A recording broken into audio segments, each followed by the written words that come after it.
Hello. So I'm presenting to you today my patient. His name is Tommy Johnson. He is a 10-year-old male child. He presents today with a complaint of worsening asthma that he notes is scaring him. This recent bout of asthma has started about a week ago with increased coughing and wheezing and shortness in breath at least once daily. His albuterol does help. Exercise makes it worse, and the cough does wake him up at night. So his medications that he currently has is an albuterol inhaler that he uses as needed. He doesn't have any allergies that are known and reports no history of medication reactions. His past medical history is significant for a diagnosis of asthma at age 6. However, the patient notes that even before that age, he always got winded a little faster than other kids. He has no surgical history or no trauma history. As far as pertinent family history, his father does have COPD and, as the son says, does not breathe well. His maternal grandmother died of breast cancer. Everyone else is alive and well. Social history, he's an elementary school student. He is safe at home. He lives with his mom and dad, and no one smokes, uses drugs, or drinks in the home.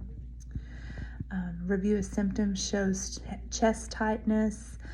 He says he wouldn't really describe it as pain, though, with an increase of coughing, wheezing, and dyspnea.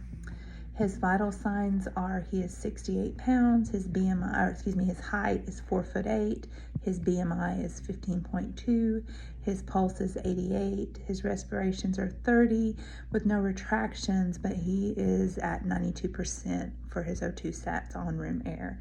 Blood pressure is 100/70, and his temperature is 37 degrees Celsius.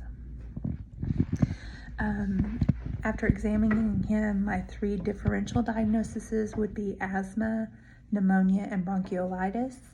Start with bronchiolitis. I ruled it out because he doesn't seem to have the accompanying runny nose and congestion. Pneumonia I ruled out because his lungs don't present with crackles.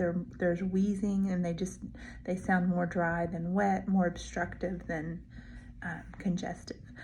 Asthma is what I went with for my final diagnosis.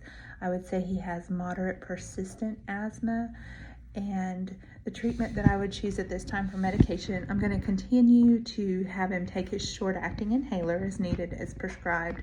I'm going to start him on a low-dose inhaled corticosteroid, probably Cuvara Redihaler, which is, he take 1 puff, which is 40 micrograms inhaled every 12 hours. And I'm going to have him come back in 2 weeks unless symptoms worsen, and in those 2 weeks, at that 2-week appointment, we can increase that dosage of the corticosteroid if we need to. Non-pharmacological recommendations include, I'm going to recommend that he keeps a diary to kind of outline his daily asthma symptoms, along with exacerbation factors such as what the pollen count is, humidity, activity, those type of things, and try to get his mom involved in that too. For diagnostic testing in the future, I think it'd be good to refer him for a pulmonary function test so that we can get a baseline and really develop a good asthma control plan for him, or asthma action plan. As far as education, I'm going to educate the family on his new medications, as well as the signs and symptoms that would require emergency intervention. Cultural considerations. So my patient Tommy, he is an elementary student. He's active.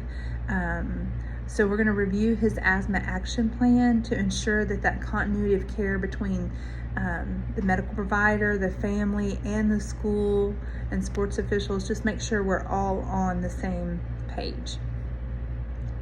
For health promotion, I gave mom and the patient some information about the Asthma and Allergy Foundation of America, because they can access information about asthma there. For referrals, I am going to go ahead and refer Tommy to pulmonology for evaluation. For follow-up, I do want to see him bi-weekly while we're regaining control of his asthma, and then once the asthma is in more of a controlled state, I'll start seeing him every 6 months.